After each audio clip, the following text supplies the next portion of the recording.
Hello এবং welcome to GK desk Bangla. 19 August 225-এর গুরুত্বপূর্ণ কারেন্ট অ্যাফেয়ার্স। এনটিপিসি বা ন্যাশনাল থার্মাল পাওয়ার কর্পোরেশন দেশের বৃহত্তম বিদ্যুৎ উৎপাদনকারী সংস্থা।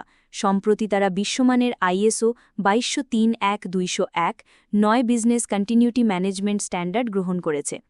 এর অর্থ হল যে কোনো প্রাকৃতিক দুর্যোগ, সাইবার হামলা কিংবা অন্য কোনো বিপর্যয়ের সময়ও এনটিপিসি দেশের বিদ্যুৎ সরবরাহ অব্যাহত রাখতে সক্ষম হবে। তারা একটি সক্ষম পরিকল্পনা তৈরি করেছে যা নিয়মিত ঝুঁকি মূল্যায়ন, ডিজাস্টার ড্রিল, ব্যাকআপ ব্যবস্থা সহ থাকছে এবং সার্বক্ষণিক উন্নয়নের জন্য কাজ করবে। এটি দেশের শক্তি নিরাপত্তায় এক মাইলফলক এবং আগামী দিনে বিদ্যুৎ ব্যবস্থার স্থিতিশীলতা ও নির্ভরযোগ্যতা বাড়াবে। ভারতের পরিবহন ক্ষেত্রে এক বিপ্লব ঘটেছে। ইন্টিগ্রাল কোচ ফ্যাক্টরি, চেন্নাইতে ভারতের প্রথম হাইড্রোজেন চালিত ট্রেনের সফল লোড টেস্ট সম্পন্ন হল। এই ট্রেনটির যাত্রী ধারণ ক্ষমতা 2638 জন এবং এটি ঘণ্টায় 110 কিলোমিটার গতিতে চলতে সক্ষম। এর ইঞ্জিন শক্তি 1200 হর্স পাওয়ার এবং হাইড্রোজেন ধারণ ক্ষমতা 3000 কেজি। এই জাতীয় পরিবহন ব্যবস্থা পরিবেশ বান্ধব হওয়ার সাথে সাথে উন্নত প্রযুক্তির প্রতিফলন। হাইড্রোজেন ফর হেরিটেজ প্রজেক্টের আওতায় 35টি এই ধরনের ট্রেন নির্মাণের পরিকল্পনা রয়েছে, যা দেশে ঐতিহ্যবাহী ও পাহাড়ি রুটে চালু হবে। এই প্রযুক্তি ভারতের পরিবহন ক্ষেত্রে পরিবেশের জন্য ভালো এবং দেশের উন্নয়নে নতুন দিগন্ত খুলবে। ফেইথ বা federation of associations in Indian tourism and হসপিটালিটির ট্যুরিজম ভিশন 2047।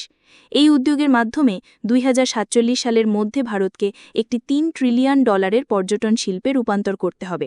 লক্ষ্যমাত্রা রয়েছে 100 মিলিয়ন বিদেশি পর্যটক, 20 বিলিয়ন দেশি ভ্রমণ, 200 মিলিয়ন নতুন কর্মসংস্থান এবং $400 বিলিয়ন বৈদেশিক মুদ্রা আয়।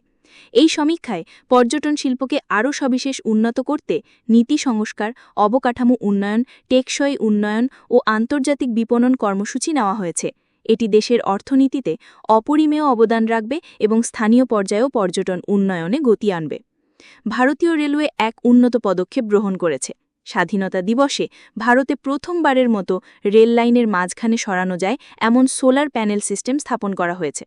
এটি 70 মিটার লম্বা, যেখানে 28টি সোলার প্যানেল রয়েছে এবং মোট 15 কেআরডিপির ক্ষমতা সম্পন্ন। এটি দৈনিক 880 ইউনিট বিদ্যুৎ উৎপাদন করতে সক্ষম এবং ভারতের কার্বন নিঃসরণের লক্ষ্যমাত্রা পূরণে সহায়ক হবে। এই প্যানেলগুলি রেল চলাচলের ক্ষেত্রে বাধা সৃষ্টি না করে স্থাপন করা হয়েছে, যা পরিবেশ বান্ধব বিদ্যুৎ সরবরাহে রেলকে এগিয়ে নিয়ে যাবে। এসবিআই আরেকটি বড় উদ্যোগ নিয়েছে অগ্নিবীরের জন্য। তারা এখন অগ্নিবীরদের জন্য 4 লাখ টাকা পর্যন্ত ঋণ দিচ্ছে, যা জামানতবিহীন এবং সুদের হার মাত্র 10.5%। এছাড়াও এই ঋণের জন্য কোনো প্রসেসিং ফি প্রযোজ্য নয় এবং এটি 30 সেপ্টেম্বর 2025 পর্যন্ত কার্যকর থাকবে। এই ঋণ সুবিধা গ্রহীত হয়েছে যাতে অগ্নিবীররা সামরিক সেবা শেষে পুনরায় সমাজে স্বাভাবিক জীবন শুরু করতে সহায়তা করা যায়। এসবিআই এই ধরনের পদক্ষেপের মাধ্যমে সামরিক কর্মীদের আর্থিক নিরাপত্তায় মনোযোগ দিচ্ছে। কোটাক মাহিন্দ্রা ইন্টারন্যাশনাল UAE এর সিকিউরিটিজ অ্যান্ড কমোডিটিজ অথরিটি থেকে খুচরা বিনিয়োগকারীদের জন্য লভ্যাংশ বিক্রির লাইসেন্স লাভ করেছে। এর ফলে ভারত এবং UAEর মধ্যে আর্থিক বিনিয়োগ সহজতর হবে এবং তারা নতুন চ্যানেল তৈরি করতে পারবে রিটেল মার্কেটেও। এই উদ্যোগ Q4 2025 সালের মধ্যে নতুন ফান্ড লঞ্চকে শক্তিশালী করবে এবং ভারতীয় পুঁজির বিশ্বের সঙ্গে সংযোগ সহায়ক হবে। দেশে ডিজিটাল অর্থ পরিবহন ব্যবস্থায় পরিবর্তন এসেছে। এসবিআই এর অর্থনৈতিক রিপোর্ট অনুযায়ী জুলাই 2025-এ মহারাষ্ট্র ছিল দেশের শীর্ষস্থানীয় রাজ্য ইউপিআই লেনদেনে। দৈনিক লেনদেনের পরিমাণ ছিল প্রায় 90,446 কোটি টাকা, যা জানুয়ারির তুলনায় অনেক বৃদ্ধি পেয়েছে। ফোনপে, গুগল পে এবং পেটিএম শীর্ষ ইউপিআই অ্যাপস হিসেবে জনপ্রিয়। এই তথ্য আসলে দেশের ডিজিটাল অর্থনৈতিক পরিবর্তনের স্পষ্ট বহিঃপ্রকাশ। অজয় কুমার ভল্লাকে নাগাল্যান্ডের গভর্নরের দায়িত্ব দেওয়া হয়েছে। তিনি এর আগে মণিপুরের গভর্নর ছিলেন এবং একজন দক্ষ প্রশাসনিক পটভূমি সম্পন্ন 1984 ব্যাচের আইএএস অফিসার। তার এই নিযুক্তি নাগাল্যান্ডের প্রশাসনিক স্থিতিশীলতা এবং কেন্দ্রীয় সরকারের প্রতি আস্থা প্রতিফলিত করে। দেশের প্রথম সম্পূর্ণ মহিলা পরিচালিত স্ট্রিট ফুড হাব মাউলি উদ্বোধন করা হয়েছে। এখানে স্থানীয় মহিলারা স্বল্প মূল্যে নিরাপদ ও স্বাস্থ্যকর খাবার পরিবেশন করবেন। FSSAI এর FOSTAC প্রশিক্ষণপ্রাপ্ত এই মহিলারা খাদ্য নিরাপত্তা ও পরিষ্কার পরিচ্ছন্নতা নিশ্চিত করবেন। এটি নারীর ক্ষমতায়নের দিকে এক গুরুত্বপূর্ণ পদক্ষেপ হিসাবে বিবেচিত হচ্ছে। বিহারে 12তম পুরুষ এশিয়া কাপ হকি প্রতিযোগিতার আনুষ্ঠানিক উন্মোচন প্রক্রিয়া সম্পন্ন হয়েছে। বিহার মুখ্যমন্ত্রী নীতিশ কুমার লোগো, ম্যাসকট ও ট্রফির আনুষ্ঠানিক উদ্বোধন করেছেন। প্রতিযোগিতা শুরু হবে 29 আগস্ট থেকে এবং চলবে 7 সেপ্টেম্বর পর্যন্ত রাজগীর আন্তর্জাতিক স্টেডিয়ামে। এই টুর্নামেন্ট জাতীয় ক্রীড়া দিবস উদযাপনের পাল্লায় আয়োজিত হবে। এতে ভারত, চীন, জাপান, মালয়েশিয়া, দক্ষিণ কোরিয়া, ওমান ও বাংলাদেশ অংশগ্রহণ করবে। শ্রীলঙ্কা ও ভারতের নৌসেনাবাহিনী কলম্বোর উপকূলে বার্ষিক যৌথ মহড়া স্লিনেক্স 25 চালাচ্ছে। এতে দুটি দেশের বিভিন্ন যুদ্ধজাহাজ ও বিমান অংশ নিচ্ছে।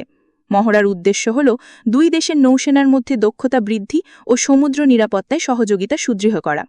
German grandmaster Vincent Keymer Quantbox Chennai grandmasters 2025 tournament জয়ী হয়েছেন। তার পারফরম্যান্স রেটিং ছিল 2917, যা তাকে বিশ্ব শীর্ষ 10-এর মধ্যে এনেছে। ভারতীয় গ্র্যান্ডমাস্টার অর্জুন এরিগাইসি এই প্রতিযোগিতায় 3য় স্থান অধিকার করেছেন। এই জয় বিশ্বব্যাপী তার স্থানকে সুরক্ষিত করেছে। মোটোজিপিতে স্পেনের মার্ক মার্কেজ অস্ট্রিয়ার গ্র্যান্ড প্রিক্সের চ্যাম্পিয়ন হয়েছেন। এটি মোটোজিপির 1000তম রেস ছিল এবং মার্কেজের এই ধারাবাহিক সফলতা তাকে চ্যাম্পিয়নশিপ লিডে এগিয়ে রেখেছে। এটি মোটরসাইকেল রেসিংয়ের ইতিহাসে একটি গুরুত্বপূর্ণ ঘটনা। ক্রিকেট জগতে শোকের খবর, প্রাক্তন অস্ট্রেলিয়ান অধিনায়ক ও কোচ বব সিমসনের মৃত্যুর খবর আসে। তিনি 62টি টেস্টে অস্ট্রেলিয়ার হয়ে খেলেছেন, 4869 রান করেছেন এবং 71টি উইকেট নিয়েছেন। এছাড়াও তিনি 1987 বিশ্বকাপ ও 1989 এশিয়ার জয়ের অন্যতম নায়ক হিসেবে স্মরণীয়। বব সিমসনের অবদান ক্রিকেট ইতিহাসে অমর থাকবে।